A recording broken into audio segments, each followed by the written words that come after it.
No, no, no. That's not the Hulk I want. Hulk! Smash!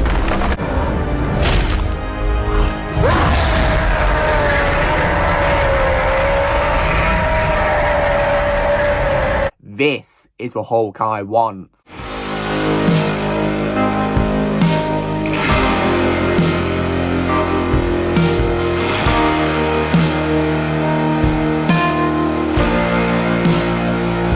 Hey everyone, Lucimus Prime here, so it's time for the next episode of my series, Old is Better Than New, and in today's video I'm going to be covering this time an example of a character where, in my opinion, the old is better than the new when it comes to that character.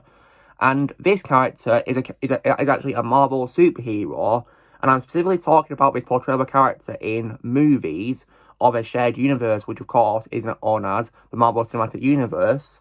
And this character, where, in my opinion, the old is better than new when it comes to this character, is none other than the Incredible Hulk. So, now, when it comes, of course, to what the character means to me, the Hulk is one of my favourite Marvel superheroes of all time. And when it comes to what I like him the most in the MCU, my favourite portrayal of him is most definitely in the 2008 film, The Incredible Hulk. That film, in my opinion, is the most underrated MCU movie of all time. And I definitely really loved Edward Norton's portrayal of Dr. Bruce Banner, who of course becomes the Incredible Hulk. And I personally think that this film is the true portrayal of a Hulk compared to what we're getting today, in my opinion. And Ed Norton, I definitely would regard as my favourite movie portrayal of a Hulk of all time. I think his version of Hulk is really underrated, and I personally think deserves more love. And I really definitely loved his portrayal in the film. It definitely got Hulk right, in my opinion, because he's, of course, the absolute beast we all know and love from the comics. And, of course, he relies so much on his anger. It's just what you need for a character, just absolutely badass and angry, because you're not supposed to like the Hulk when he's angry, of course, and this film definitely shows it. But after this film, however, I personally think the Hulk really has gone downhill when it comes to the films.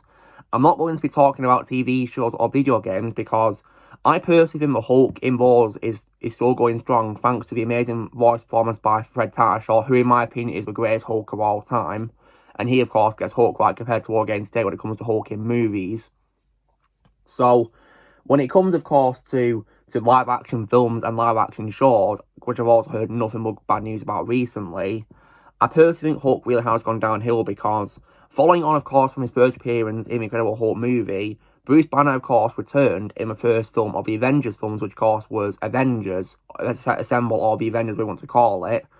But unfortunately, he was recasted with Mark Ruffalo playing him for some reason, and which was a massive shame, because Ed Norton, of course, didn't like, of course, the direction we were going in, and he didn't agree with the writing.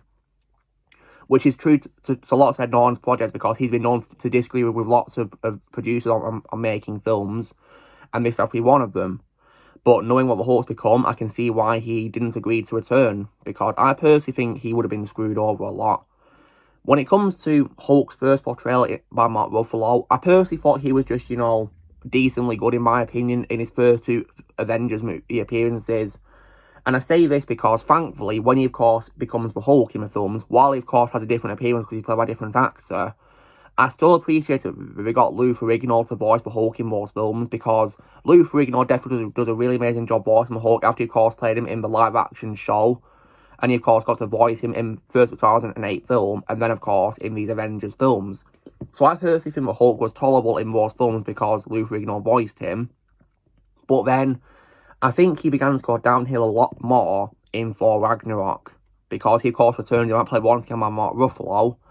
And Lou Ferrigno did also voice him in an uncredited appearance, so I guess that was something of a guilty pleasure, but I personally think Hulk began to go wrong in that film, because for some reason he began to talk a lot more than usual. And the thing about Hulk is he doesn't really talk very much. Most of his dialogue is his iconic roars, and only a few lines, and that's about it really for him, really. So I don't understand what happened with Hulk in this, because he was talking too much like he was a human, but like he's not human, he's supposed to be the Incredible Hulk. So I personally really feel that the Hulk really has gone downhill when it comes to, of course, to Phase 3. Then, unfortunately, when it comes to the last Avengers films, what I will say is, while I do love Infinity War and Endgame very much, and I regard them as my favourite MCU movies, I personally think Hulk would probably be my main bad quality with all two films, because in Infinity War, of course, Bruce Banner does become a Hulk at the start of the film, but that's it, because after that, for some reason, the Hulk just doesn't want to appear, which I personally think is really confusing and doesn't make any sense, really. So all you get of Hulk is the start of the film where he fights Thanos, and that's it. So I personally feel that Hulk really was wasted in Infinity War, and the more of the film is Bruce Banner, really. And personally, I find Bruce Banner very annoying when he's played by Mark Ruffalo, especially because I think Mark Ruffalo's an absolute douchebag in real life, and doesn't even help that he plays his character, because I personally think it makes Bruce Banner really annoying compared to Ed Norton's portrayal, in my opinion. And of course, for most of the film, he was just Bruce Banner in a Hulkbuster armour, really. That's all he was, really. And there's only 3 parts of the film where he does try to become Hulk, but Hulk refuses, which I don't understand. But when it comes to Endgame, of course, in that film, Bruce has a story arc in which he's able to merge both his personalities together into one, of course, which is Professor Hulk. Now, while I understand we're going for like a comic book route with reintroduction of Professor Hulk, I personally didn't really like what happened to a character, to be honest, because I personally found him once again a bit annoying, really. Especially, of course, how in his first scene he does a dab for some reason. Like, oh my god, that's just really weird, in my opinion. And I don't understand it. And also as well, of course, I also as well feel that he's been really ruined even more since this film. But I personally think him becoming Professor Hulk was definitely, of course, the start of his downfall when it comes to, of course, the merging of Professor Hulk, really. That's what I'll say.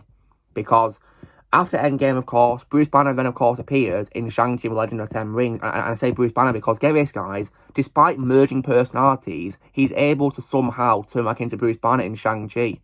So that, in my opinion, didn't make any sense, and it makes me have more issues with Shang-Chi than I used to have, because I've grown to have more issues with that film the more I look back at it, and that's definitely one of them, because it made no sense to me how he's somehow Bruce Banner again, even though he's supposed to merge both personalities together. Then after this, of course, I quit watching MCU because I was done after Spider-Man No Way Home, because I was not liking the direction the franchise was going in, so I stopped watching MCU, but I've unfortunately heard nothing but bad news about what's come after Spider-Man No Way Home, unfortunately. And this, of course, applies to the Hulk, because he then, of course, appears in the TV show She-Hulk. Now, I flat out refuse to watch She-Hulk because I've heard nothing but bad news about it. I've watched people's reviews for it as well, so I know how bad it is. I've heard all about how bad it is as well, thanks to posts on Twitter as well. And one of the worst things about it for me is the Hulk, because he's once again, in my opinion, an absolute joke. I must also add that, in my opinion, the CGI for him is also not good recently too. Like, I cannot believe that Hulk from 2008 has, in my opinion, much better CGI than what we're getting today for Hulk. Like, what happened? This might also be a hot take as well, but I also think the CGI in the 2003 film was better than what we're getting today as well. Even though I'm not a fan of that film, I think the CGI of Hulk in that film was better than what we're getting today, in my opinion. And at least Hulk is Hulk in that film and not a joke, thankfully. When it comes to She-Hulk, there's a bit of a plot hole too, because despite, of course, getting permanent arm damage from snapping in Endgame, which, of course, is a permanent effect on you, it can't be healed, Bruce is somehow able to heal his arm, and that, in my opinion, makes zero sense. Because when you get damage from the Infinity Stones, when you snap, the damage is permanent, it can't be changed. So, that just botches up a lot of Infinity Stones right there, and is, in my opinion, really stupid. Like, I can't believe he did that. And also as well, I must also add that he's such an absolute douchebag from the clip I've seen of the show too. And also as well, since when did he have a son? Like, that doesn't make any sense. Like, it was never mentioned before at all. So, like, it makes zero sense what's happened to a Hulk. And apparently he's probably going to be appearing a lot more in this broken MCU, as it's now known as. But you know what, I couldn't care less, because in my opinion, the Hulk character has been ruined beyond all belief. Like, I just can't believe that the Hulk from 2008, like, is so much better, like, and that's, like, 16 years ago, and it's much better than what we're getting today. Like, goodness me. Like, I'd even watch 2003 from what we're getting today when it comes to MCU's Hulk. Most definitely, because at least that got Hulk right, despite not being a good film. At least it got Hulk right, that's what I'll say. But the 2008 film, in my opinion, though, is where Hulk's at his best, in my opinion. Like, I just can't believe he's been massacred beyond all belief, and I'm so angry about that. When it comes to my future as being a fan of Hulk, I'll stick to the actually good films he's in. I'll also as well play the games in which he's actually portrayed accurately. And also as well watch animated shows he's in where he's also portrayed accurately as well, compared to the live action trash we're getting now where he's been ruined. So, I personally think with Ed Norton and Lou Ferrigno, Hulk was portrayed at his best in the MCU as far as I'm concerned. So, long story short, guys, as far as I'm concerned, The Incredible Hulk in the MCU is definitely a big example of a character where, in my opinion, old is better than new. And I really wish the Hulk we got in 2008 was what we got in Infinity War and Endgame. The Hulk we needed in Endgame, but we unfortunately never got, which is a massive shame, isn't it? So, you know the drill, guys. Be sure to give this video a like. Also, be sure to tell all my comments what you guys think of Incredible Hulk doing old better than new when it comes to his portrait of MCU.